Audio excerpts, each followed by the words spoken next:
There are Roblox players who are brothers or sisters, and they seem perfectly normal and play together. But today, I'll tell you a dark story about two brothers who made a rather serious mistake. It all starts with two brothers who really love playing Roblox. Their names were Henry and Thomas. Henry was the older, 14 years old. The younger, Thomas, was 13. They got along very well. They went to school together, came home together, and spent almost every day in their free time playing Roblox. The game wasn't just a pastime for them, it became an important part of their lives. They discussed it, followed updates, dreamed of rare items, and, like many teenagers, they especially coveted Robux, the in-game currency that allowed them to buy accessories, customize their character's appearance, and unlock various in-game features. Both brothers had been begging their parents to buy them Robux for a long time. They talked about it again and again, begged, promised to behave, and literally lived in anticipation of the moment when they would finally have the chance to get what they wanted. The parents saw how much their sons wanted this and decided to give them a Christmas gift, a card for 2,000 Robux each. For the children, this was a true treasure. They looked forward to this day with great anticipation, counting down the weeks and then the days until the holiday. As Christmas approached, Thomas and Henry increasingly played competitive Roblox games. At first, it was just a casual hobby. They simply tried out different games, competed against other players, and had fun. But gradually, the competitive spirit began to change. No longer content with defeating random opponents, the brothers decided to test who was the strongest. Thus began their personal competition. At first, everything seemed harmless. Sometimes Henry won, sometimes Thomas. They argued, laughed, staged rematches, and didn't take defeats too seriously. But the closer the holiday got, the more they became consumed by the race. Victory ceased to be just part of the game. It began to be perceived as proof of superiority. Every defeat became painful, and every victory an excuse to pick on the other. It was at this point that hostility began to grow between the brothers. After another match, Henry won and, instead of his usual joy, began to taunt his younger brother.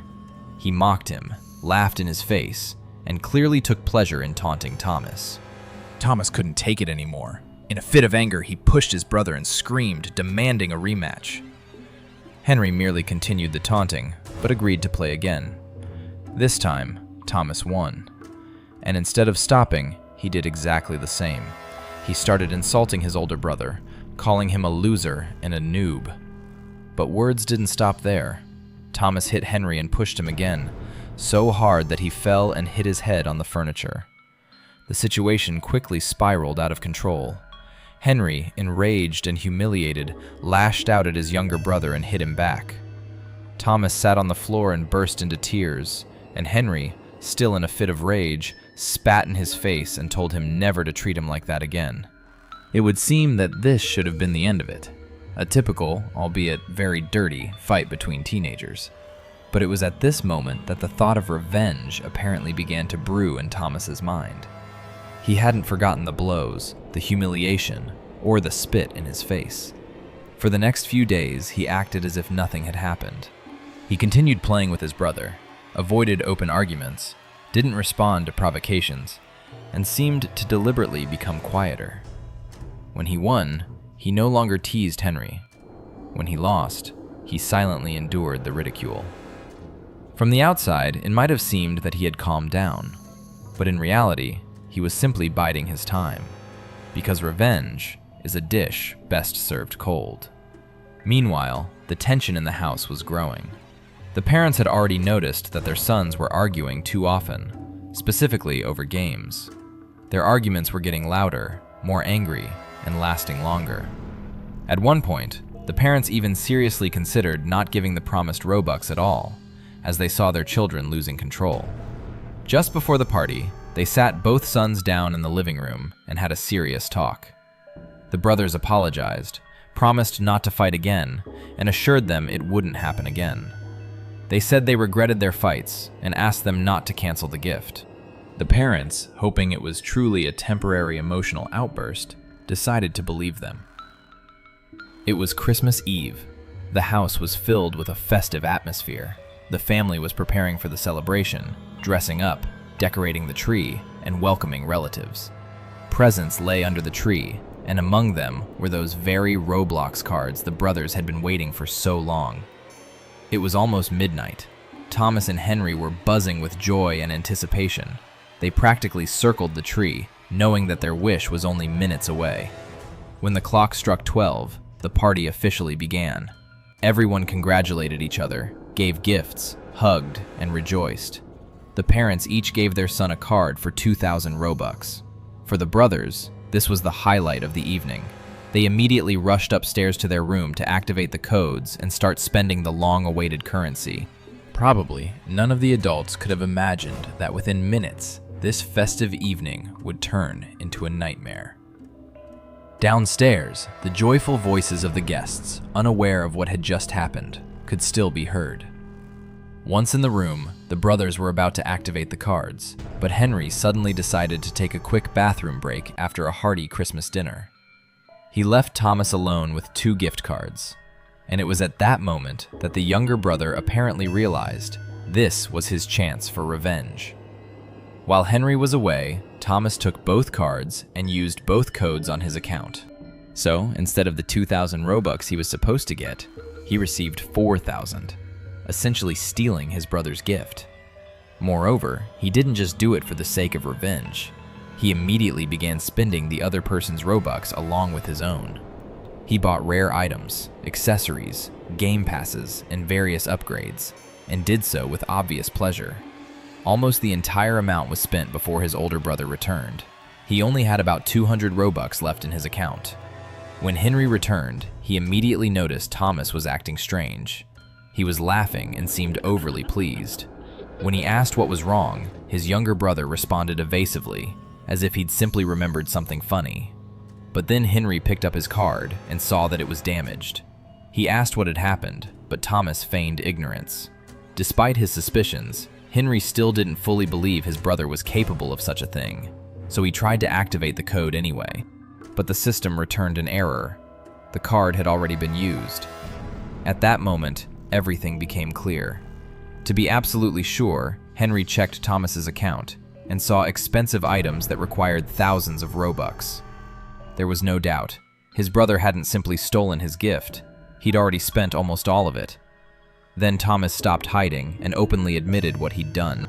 Moreover, he began laughing in his brother's face and declared that this was his revenge for the insults, the bullying, the fight, and the humiliation he'd suffered earlier. He spoke as if he'd been preparing these words in advance. His voice no longer held any fear or doubt. Everything he'd been silently pent up for the past few days had now come to light. For him, this moment was likely meant to be the point of justice. He'd taken from his brother exactly what he'd been waiting for just as desperately. And he'd done it at the most crucial moment. The room, where just a moment ago 2 teenagers had stood with celebratory excitement, instantly became a place of open hatred. For Henry, this was the breaking point. Already emotionally unstable due to the constant conflicts, he now felt completely betrayed and humiliated. Rage overcame him. He attacked Thomas and began brutally beating him. At first, it was an impulsive outburst of anger, but soon the fight turned into a full-blown assault. The blows were so hard that Thomas lost consciousness. However, even this didn't stop Henry. Blinded by anger, he continued to strike until he realized something terrible was happening. The room was filled with the sounds of struggle, heavy breathing, and slamming against the floor and furniture. Neither brother had any control over what was happening.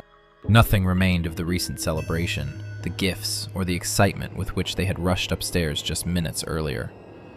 Everything had boiled down to pent-up resentment, humiliation, and a burst of hatred that finally exploded and proved stronger than any fear of the consequences. At some point, Thomas began convulsing and foaming at the mouth. Only then did Henry suddenly stop. The realization of what had happened hit him instantly.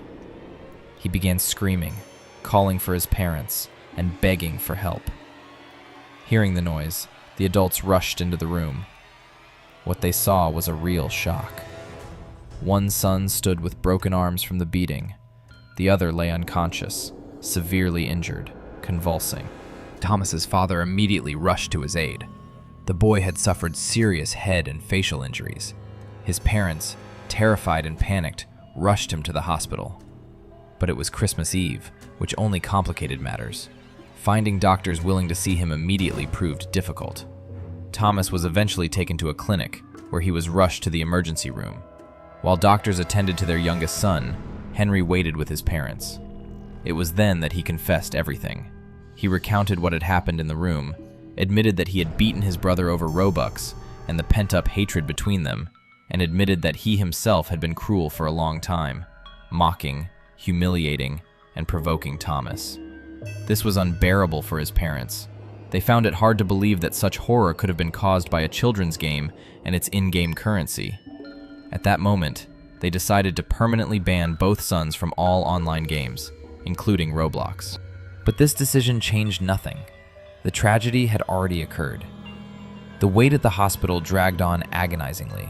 The celebratory night, which had recently been filled with noise and joy, now turned into hours of anxiety, confusion, and fear.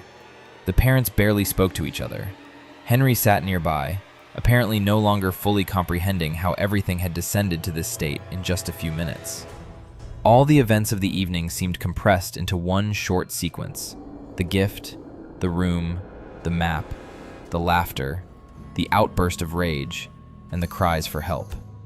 Days passed, and Thomas didn't regain consciousness. He was in a coma, and this became the hardest test for the entire family. Henry, realizing the consequences of his outburst, began to feel bitter remorse. He understood that no offense, no virtual currency, and no argument were worth what he had done. He only hoped that his brother would one day open his eyes, wake up, and hear an apology. But time passed, and Thomas's condition remained unchanged. Doctors told the parents that the boy's condition remained extremely serious.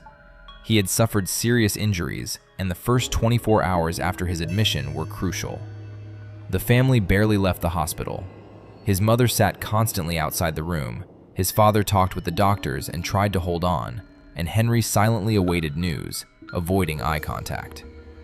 After that night, the house no longer had any festive spirit. The Christmas tree was still standing in the living room, the presents were in their places, but now it all seemed eerily alien and out of place. Relatives who had recently been laughing and congratulating each other now called with anxious questions. Each new day was like the last: anticipation, fear, and a heavy silence. No one talked about Robux, gifts, or the game itself anymore. Henry couldn't understand how their simple argument had led to such an end.